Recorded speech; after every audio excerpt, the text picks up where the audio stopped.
ఇక్కడున్న కొంతమంది ఎవరైతే ఇప్పుడు అనిల్ లాంటి నిస్వార్థపరులు, అదేవిధంగా కాంట్రాక్టర్ శివ గారు, మన వయసు అయిపోయింది, మన సమాజానికి ఏదో సేవ చేయలేనటువంటి కొంతమంది మిత్రులందరూ కూడా ఈ కార్యక్రమం చేపడతాం, ఇది చాలా అవసరం అన్నయ్య గారు అంటే ఇమీడియట్ గా డబ్బుతో పని లేదు, మనం మొదలు పెట్టమని మొదలెట్టేయడం కూడా జరిగింది.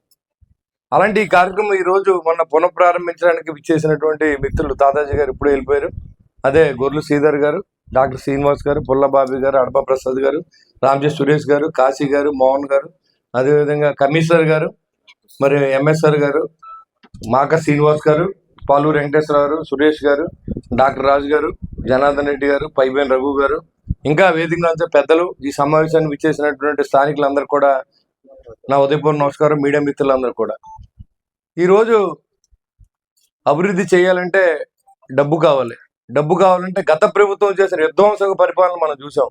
5 సంవత్సరాలు కనీసం పట్టణాన్ని కానీ స్టేట్ని కానీ పట్టించుకొని పరిపాలన చేసిన తర్వాత ఒక చెప్పడం మట్టి కూడా వేయని గోతుల్లో మనం తిరిగాం. అలాంటి పరిస్థితి నుంచి అన్నీ కూడా మనం చంద్రబాబు నాయుడు గారి ఆలోచనతో, పవన్ కళ్యాణ్ గారి ఆలోచనతో మనం ఎన్నుకున్నారు కాబట్టి మరింత బాధ్యతగా పనిచేయండి, నిరంతరం ప్రజల మధ్య ఉండండి, డబ్బు లేదని చెప్పకండి, ప్రజలను భాగస్వామ్యం చేయండి, ఖచ్చితంగా సక్సెస్ అవుతుందని చెప్పడం జరిగింది. దాంట్లో భాగంగా తాడేపూడిని మొదటి వరుస నిలబెట్టి తలుచుకుంటాం. ఫస్ట్ తాడేపూడిలోనే మా ఊరు ఉండాలనే ఆలోచనతో పనిచేస్తాను నేను. ఇవాళ ఎవరు ఏమనుకున్నా దేని గురించి భయపడవలసిన అవసరం లేదు, దేని గురించి లెక్క చేయవలసిన అవసరం లేదు. నేను కొంతమంది పెద్దలు మాట్లాడుతూ ఉన్నారు. నేను ఒకటే చెప్తున్నా, ఇవాళ ఎమ్మెల్యేగా అయ్యానంటే పవన్ కళ్యాణ్ గారు నాకు మ్యాండేట్ ఇచ్చినందువల్ల, తాడేపూడి కాన్స్టిట్యూన్సీలో ఉన్న ప్రజలు ఓట్లు వేసినందువల్ల అయ్యాను. కానీ ఎవరి త్యాగాలతో నేను అవలేదని కూడా నేను క్లారిటీ ఇస్తా ఉన్నా. పార్టీలు 3 పార్టీలు కలిసి నరేంద్ర మోడీ గారు, పవన్ కళ్యాణ్ గారు, చంద్రబాబు నాయుడు ఆశయంతో నాకు టికెట్ వచ్చింది. ఖచ్చితంగా టికెట్ వచ్చిన తర్వాత గెలిపించడం అనేది ప్రజలు చేయవలసిన అవసరం ఉంది. ప్రజలు అత్యధిక మెజార్టీని ఇచ్చారు. తాడేపూడి కాన్స్టిట్యూన్సీ ఏర్పడిన తర్వాత 62,500 మెజార్టీతో నన్ను నెగ్గించారు. నేను ఒక సామాన్యుడిని.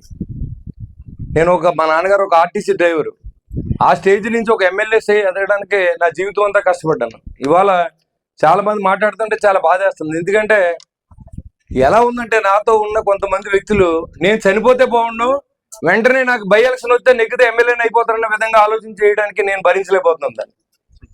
నేను గెలిచిన తర్వాత నిరంతరం ప్రజల కోసమే పనిచేస్తా ఉన్నా. నా సొంత వ్యాపారం మానేశాను.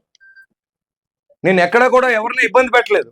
ఇటు తెలుగుదేశం మిత్రులు కానీ, అటు జనసేన కానీ, అటు బీజేపీ కానీ. నేను ఎన్డీఏ ఎమ్మెల్యే, నేను ఏ పార్టీకి సంబంధించిన వ్యక్తిని కాదు.